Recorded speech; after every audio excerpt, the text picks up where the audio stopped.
우리가 아는 가계부채는 1800조 되죠. 그런데 갑자기 가계부채가 3000조라니 이 말이 무슨 말이냐? 아마 여러분들은 그렇게 말씀을 하실 겁니다. 그만큼 가계부채가 갑자기 늘어난 거냐? 이렇게도 말씀을 하실 거고요. 그런데 짐작하시는 분들은 조금은 아시겠지만 전세자금 대출 내지는 전세보증금, 사실 이것도 가계대출에 포함을 시켜야 되거든요.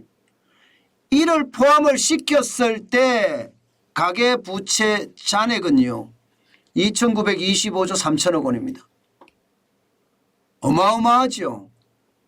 3천조입니다. 3천조. 그러니까 전세보증금만 지금 1000조가 훨씬 넘는다는 이야기가 되는 건가요? 예, 실제 말입니다. 가계부채 자체는 이게 1800조대인데 2925조니까 1100조가량 된다는 이야기잖아요. 전세보증금이. 이렇게 되면 여러분 시장 괜찮을까요? 여러분 만약에 말입니다. 지금처럼 집값이 계속 떨어진다고 가정을 해보자고요. 예를 들어서 작년 집값만큼 원래 떨어졌다. 아마 이렇게 되면요 100% 가계부채는 폭발할 겁니다. 거의 뭐 확실하다 이렇게 이야기할 만큼 말입니다. 지금도 이미 가계부채가 폭발하는 징조가 보이거든요. 집값이 너무 떨어져서 전세값이 너무 떨어져서 전세 사시는 분이 다른 데로 전세를 가려고 했을 때 집주인이 전세보증금을 못 내주는 경우가 많습니다. 이미 말입니다. 사실 시장에는요 부채 위기가 터진 거예요. 전방위적으로 퍼지진 않았지만 한두 개긴 하지만 그것도 가계부채 위기 100% 터진 겁니다. 게다가 전세 사기를 어마어마하게 치는 그런 사람들이 있잖아요. 건축왕이니 빌라왕이니 하는 사람들. 이 사람들도 마찬가지로 전세 자금을 내주지 못하니까 이게 난리가 난 겁니다. 심지어 말입니다.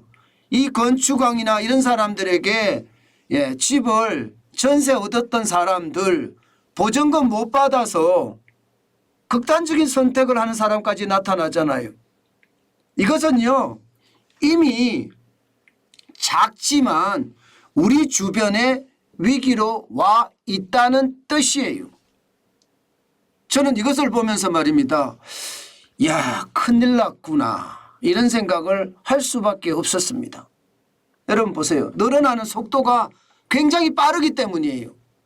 이게 2017년 대비해 보면요 얼마나 늘어났느냐 703조 8천억 원이 늘어났습니다. 2017년 대비해 보면 2925조 3천억 원이 말입니다. 퍼센테이지로 보면 31.7%가 늘어났습니다. 31.7%. 장난 아니죠. 특히 말입니다. 여러분 이 전세 보증금이 굉장히 빠르게 많이 늘어난 곳 이게 바로 임대차 3법을 시행하면서예요. 이때 전세 가격이 폭등했잖아요. 그러니까 2019년에서 2020년, 2020년에서 2021년을 보면 이게 늘어나는 속도가 너무나 빠릅니다. 2019년에 2399조 3천억 원이었던 것이 2021년에는 2919조까지 늘어났습니다. 이것은 여러분 우리 시장에 저는 크나큰 위협으로 될 수 있다고 생각을 합니다. 지금 전세 보증금 자체가 그만큼 말입니다. 임대차 3법 때문에 많이 올라간 데다가 이게 갑작스럽게 집값이 우수수 떨어지니까 여기에 대한 부담이 집주인들 입장에서 엄청 커졌다. 이것이 말입니다. 전체 시장의 위기로 커진다는 것은 어쩌면 당연할지도 모릅니다. 사실 말입니다. 전세 자금을 포함하면 대한민국의 가계부채 비율 GDP 대비 국내 총생산 대비해 보면 156.8%입니다. 경제협력기구라고 해서 OECD, 이게 선진국 클럽이라고 이야기하잖아요. 이 나라 31개 중에서 가장 높은 수치입니다. 엄청난 수치입니다. 지금 말입니다. 2위라고 이야기하는 스위스 131.6%거든요. 그러면 거기에 비해서도 지금 156.8%니까 어마어마하게 높은 수치죠. 이 수치는 결국 말입니다. 폭발할 수 있는 가능성 충분히 있다고 생각을 해요. 특히 말입니다. 버는 돈이 없잖아요. 그러면 더 심각하다고 생각을 하는데 소득 대비 부채 비율을 보면 2021년 기준만 지금 현재까지 나와 있는데요. 가계부채 비율은 206.5%입니다. 세계 6위입니다. 세계 6위. OECD 6위라고 이야기할게요. OECD 경제협력개발기구의 6위예요. 그런데 전세 보증금을 포함하잖아요. 그러면 303.7%로 단연 1위입니다. 단연 1위. 다시 말해서 말입니다. 여러분. 지금 세금 등을 제외하고 말입니다. 세금 등을 제외하고 내가 쓸 수 있는 돈 중에 지금 부채가 소득의 3배라는 뜻이에요. 303.7%니까 어마어마하게 많다는 뜻입니다. 이 비율이 영국은 148.4%거든요. 프랑스는 124.3%입니다. 일본도 115.5%입니다. 그런데 우리는 어마어마하게 높다는 이야기죠. 결국 말입니다. 전세 보증금 자체가 집값 폭락이 되면 내줘야 되는 돈이기 때문에 충격이 될 수밖에 없다. 이렇게 얘기할 수 있습니다. 여러분 알다시피 가계신용이야 1860조에 1867조입니다. 가계신용 전체. 가계부채와 이게 전체를 보면 1867조지만 이게 전세보증금을 포함을 하면 2925조 3천억 원이라는 숫자. 결국 말입니다. 제가 여러분들에게 계속 이야기했던 거 있죠. 이게 부채 폭발의 위기가 있다는 이야기. 이게 말입니다. 집값이 많이 떨어지잖아요. 아마 굉장히 빠른 속도로 부채 폭발의 위기는 커질 겁니다. 지금 현재 집값은 여러분 약간씩 반등하고 있는 모양새예요. 그러나 시장에서는요. 이게 반등이다 아니다. 그냥 기술적 반등 살짝 오르다가 결국은 데드캣 바운스처럼 다시 내려갈 거다. 그리고 한참 적어도 1년, 2년까지 내려갈 수도 있다. 이런 전망이 나오거든요.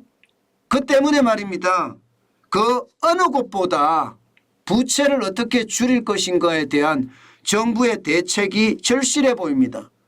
여기에다가 여러분도 알고 계시는 대출 만기 연장 금액 133조 3천억까지 있습니다. 이것까지 만약에 포함될 경우에는요. 위기의 강도는 그 어느 때보다 커진다고 이야기하고요. 결국 말입니다. 부채를 돌려막다가 카드를 돌려막다가 카드 리볼빙을 돌려막다가 결국은 이게 파산의 어떤 길로 갈 가능성 굉장히 높아지고요. 그 파산은요.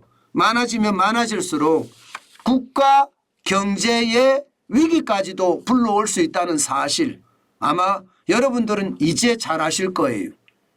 그만큼 말입니다. 부채 폭발에 대한 위험은 굉장히 큽니다. 이를 막을 수 있는 방법은 있어요. 뭐가 있느냐. 경제를 빨리 이게 활동성 있게 다이나믹하게 돌아가게 만들어야 됩니다. 그래서 일자리가 많아지고 사람들이 소득이 많아져야 돼요. 그래야지만이 이 가계부채를 이겨낼 수가 있는 겁니다. 지금처럼 말입니다. 경기 침체의 어떤 길로 계속 간다면 결국 말입니다. 우리는 부채 폭발의 위험에 빠지지 않겠느냐 하는 게 시장의 예측입니다. 저는 이게 굉장히 두려운 예측이 될 거라고도 생각을 해요. 지금까지 위기라고 하면 외부 충격으로부터의 위기였잖아요. IMF도 그렇고요. 오일쇼크도 그렇고요. 글로벌 금융위기도 그렇고요. 그런데 내부로부터의 위기가 발생을 하잖아요. 과연 우리가 그걸 극복할 수 있는 힘이 있을까요? 내부로부터의 위기는요. 굉장히 힘든 겁니다. 여러분, 하늘은 스스로 돕는 자를 돕는다고 했잖아요. 스스로 돕는 자, 스스로 자기 자신이 자기를 도울 때 이게 남도 돕고 하늘도 돕는다는 뜻이거든요. 그런데 내부로부터의 위기라는 것은요. 스스로 도와야 할 내가 무너졌다는 뜻이에요.